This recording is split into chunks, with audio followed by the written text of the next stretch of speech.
Jilli kantiibaa bulchiinsa magaalaa Adaamaa obbo Haayiluu Jaldeetiin durfamu piroojeektii gamoo galma aadaa Oromoo daawwate. Sagantaa daawwannaa piroojeektii kanarratti Ambaasaadder Alamaayyoo Taganuu dabalatee kantiibaan magaalaa Adaamaa fi hooggantoonni magaalichaa argamaniiru. Daawwannichaanis sadarkaa piroojeektii irra jiru gamaggamanii jiru. Piroojeektiin gamoo galma aadaa Oromoo kun bara kana ijaarsi isaa xumuramee tajaajilaaf banaa akka ta'u ibsamee jira. Kantiibaan bulchiinsa magaalaa Adaamaa obbo Haayiluu Jaldee galma aadaa Oromoo kanarratti yaada kennaniin dhiyeessii irratti rakkoo mul'atu furuu akka danda'anii fi miseensonni koree piroojeektichaa karoora qopheessuun irratti hojjechuu akka qaban himanii piroojeektiin kun waajjiraalee fi tajaajila adda addaatiif akka ooluuf qulqullina ariitii fi xiyyeeffannoo addaatiin hojjetamaa akka jiru ibsanii qooda fudhattoonni dhiyeessii fi deeggarsa barbaachisu taasisuu qabu jedhan. Keessatti dhimma keessa addatti karoora of danda'e osoo qophaa'e ውስጥ የሚባለውን ስራ ኤሌክትሮሜካኒካል ወርን jettan of danda'e karoora osoo qophaa'e maal asii arganna maal asiin argannu kan jedhu sadaffaa gamoo ala keessa karoora of danda'e osoo qophaa'e labicha ala keessa isaa maal goona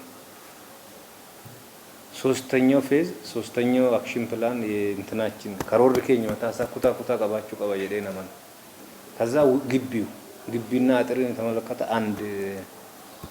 አንድ ቶፒክ ስር ይዘጋጅ አራት አይነት አክሽን ፕላን ይኖረዋል እያንዳንዱ ደግሞ አክቲቪቲ ይኖረዋል እሱ ቢኖር እሱ ጉያ ተጨጨበ ኢሳን ወደ ኑ ከነመ ነው እዩ ከዛሬ እቅድ በኋላ እሱን መሪ ኬኛ ማራ ወደ ኢሳ አርገኔ ይቹላ ኢሳ አርገኔ ይሰራካኔ ወልደገሩ ይወደንዳ መችራይ ዶተ አንጀሩ tokko karoora jechuudha nanan yaadatti kennu barbaade hojiin kun hanga dubbanne gadeennu fidu waan har'a jenne gochuuf dhiyeessii guutuun baay'ee murteessaadha.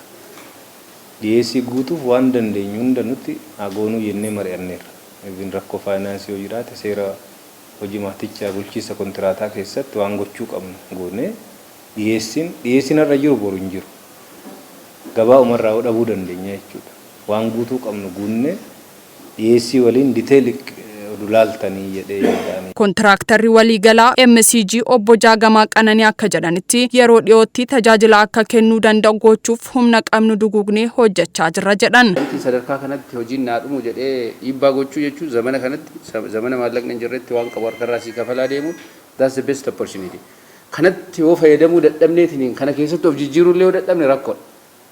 Akkasitti of ilaaluudhaan qabnu warri kontiraaktara taa'anii as jirru kun gorsaan illee bifa kanaan kana hubachuudhaan qaba. No waan isaan bira ga'e yoo danda'ame odoon buliin koomenti ta'ee deebi'uu qaba. Because guyyaan lakkaa'aa jira. Count down hoo goone bari guyyaa 90 gadiitu jira. Baay'ee xiqqaadha jechuudha relatively. So guyyaa tokkotti kan hin hojjetamne ji'atti hin hojjetamu. Ji'atti guyyuma takkiitti kan raawwannu sana ji'atti kan lakkaa'uudhaan qabnu. Perception kiyyaan ani hindhum kan jedhu odoo naan jette guyyaan tokko illee hafee hindhuman jedhaan hoo akkas hin jenne fixu waan ta'eef jechaan ani relaxed an ta'e period hin fedhu crashed schedule fayyadamna of course yes so far guyyaa elapsed ta'e kan akkamitti crash goonee overcome goona laalachu. Ambaasaadder Alamaayyoo Taganuu gama isaaniin humna namaa fayyadamuun dhiyeessii qulqullina qabuun piroojeekticha eeguun yeroo gabaabaa keessatti akka dhumuu danda'u taasisuun bulchiinsi magaalaa giddugala aadaa Oromoo kana xiyyeeffannaa addaatiin deeggaruun yeroo yaadametti akka xumuramu gorsitootaa fi kontiraaktaroota waliin hojjechuu akka qaban dhaaman.